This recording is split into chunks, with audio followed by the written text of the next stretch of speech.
Alright, lesson 4.4, solving linear inequalities.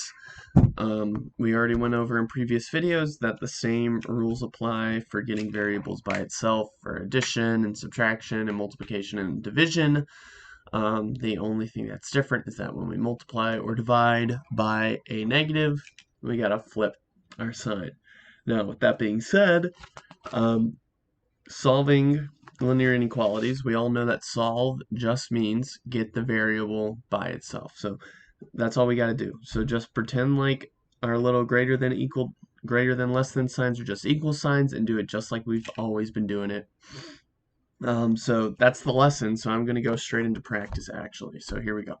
Okay, page 137. We'll do some of the evens. Not all of them, but some of them. Alright, so we want to solve all these, and that just means get the variable by itself. What's happening to 2? 2 is getting, or what's happening to x being multiplied by 2 and added by 1. Subtract a 1, what we do to one side we do to the other. Just like before, 2x is less than 6, divide by 2, divide by 2, x is less than 3. Remember, just read it as you see it. Alright. Negative x minus 1 is less than 1, so what we want to do is add a 1 to each side. Cancel. We got negative x is less than 2, and now we got to get x by itself. Right now it's being multiplied by negative 1 or divided by negative 1, so we undo that. What we do to one side, we do to the other. X, and remember, when we multiply or divide by a negative, that's when our sign flips. X is greater than negative 2, and then over here we want to add a 1 to each side. Well, we got 2 over 3. X is greater than 6, and how do we undo a coefficient that is a fraction? We multiply by the reciprocal. What we do to one side, we do to the other. Cancel, cancel, cancel, cancel. We're left at x greater than 9. Woohoo! Alright, we got a complicated one in 16. We got, just remember where our little doohickey is. Let's look at each side separately. Is there anything we can do to simplify? If we can simplify each side, that's what we want to do first. So let's distribute the 6. We got 6x. 6 times negative 1 is negative 6 plus 3x is greater than 7 minus x plus 3. Distribute the negative sign, negative x minus 3.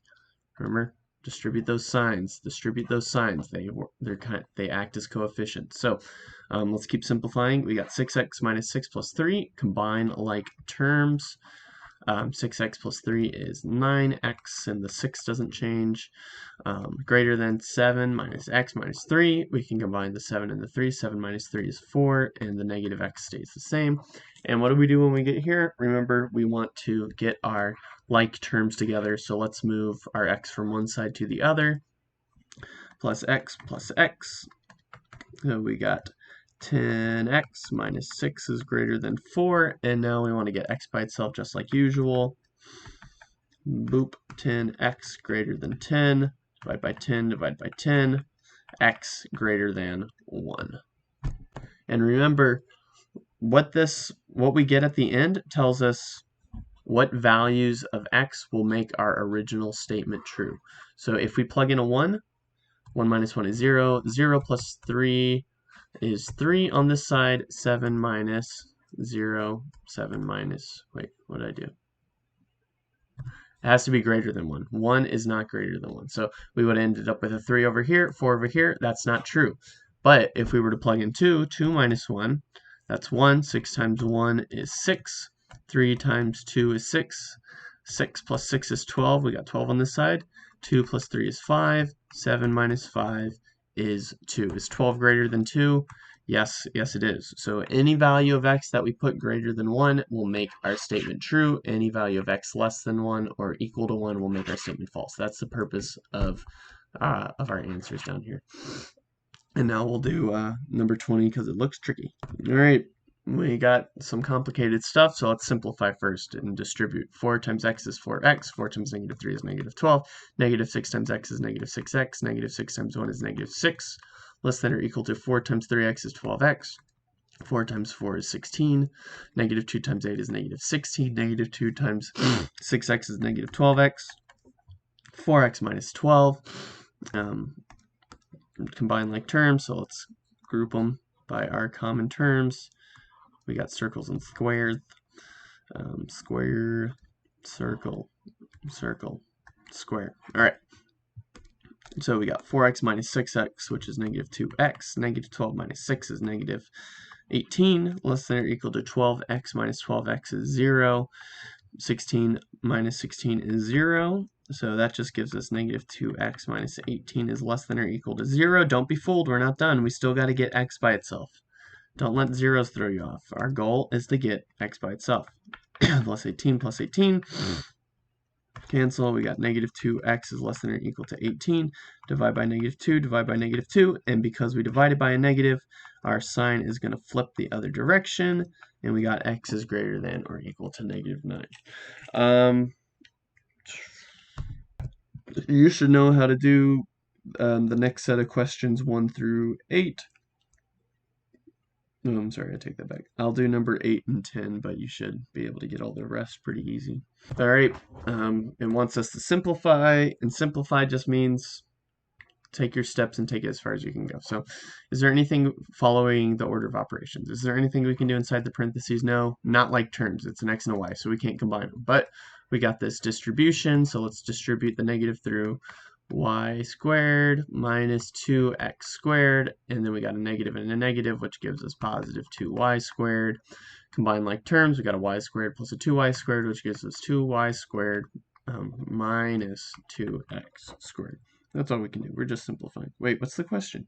Oh, I didn't read the problem. That's the problem. It says evaluate at x equals negative 3 and y equals 2. What does evaluate mean? Evaluate just means to substitute. So we're going to substitute. Our y is 2, 3, y 2 squared, and our x is negative 3. All right.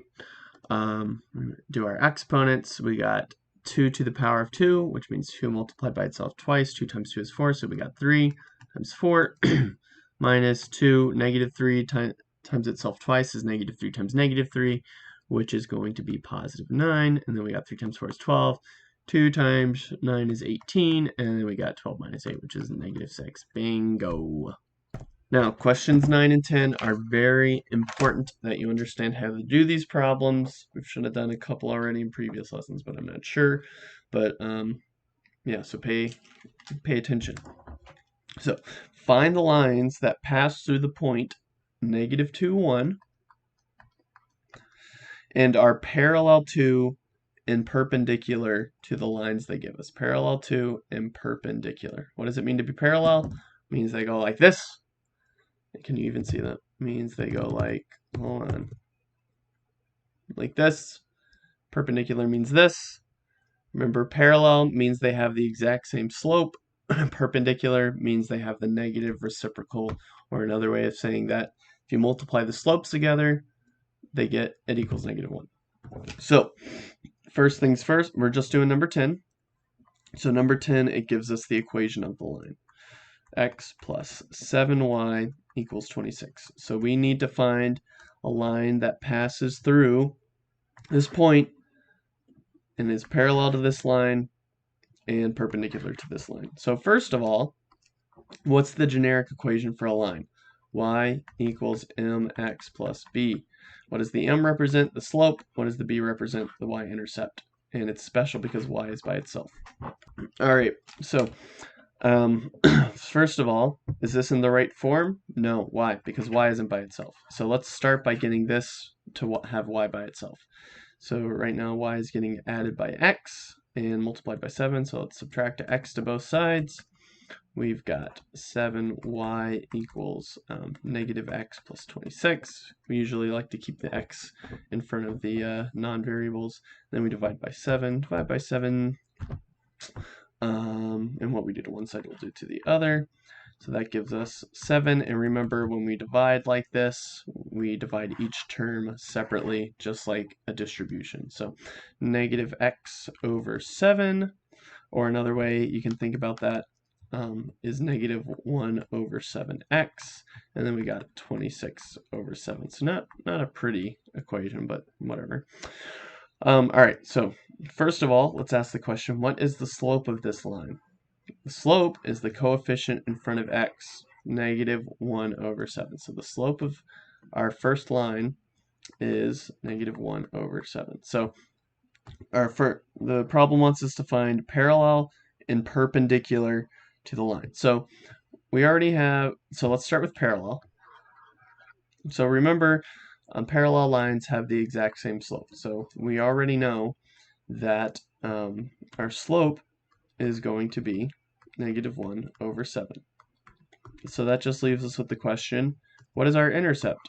Now, Tanner, you might like to know that we don't want to use slope-intercept form. We actually want to use point-slope form. Why? Because we have a point and we have a slope. So what is point-slope form?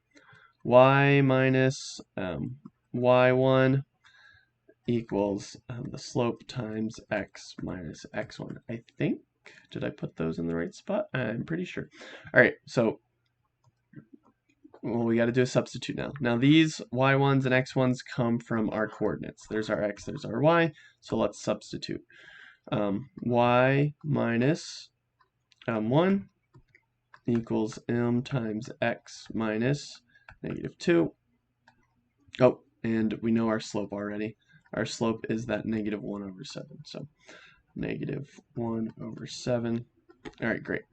So simplify the left. That just gives us y minus 1 on the right. Let's do the parentheses first. We've got x minus negative 2, which is just x plus 2. And let's continue this on the next page. All right.